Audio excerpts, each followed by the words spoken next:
Si Jesus Christ ayaw kalimot nga maong templo sa Dios. Tama ba? Si Jesus Christ maong templo ug lawas sa Dios. See?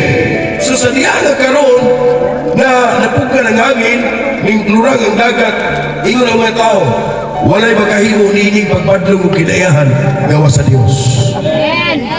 Ang pagkutanang lanong ni padlong niya, tungod kay ang Dios nagapuyok sa surdiya. Aron masabtan sa mga tao, lalong-lalo na nato karon, aron makita nato nga ang Dios na kang Jesus Christ. See? Praise the Lord. Ang mga apostoles, nagapanangil, nagasugod pagwali, nagasugod og sulti may tungod sa kaluwasan. O ang kaluwasan, dito sa krus sa Kalbaryo, ang atong kaluwasan kung sa kaluwasan, kani ato kita ngit-ngit kung walay paglaom matuwangan sa Diyos.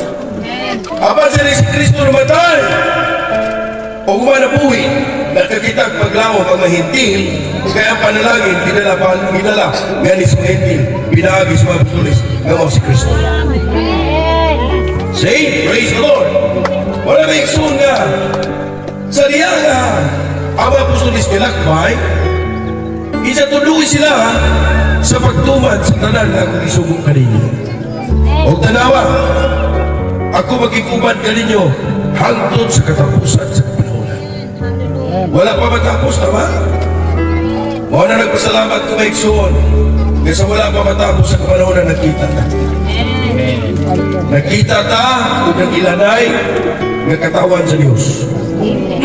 Ngayon si Lord Jesus Christ.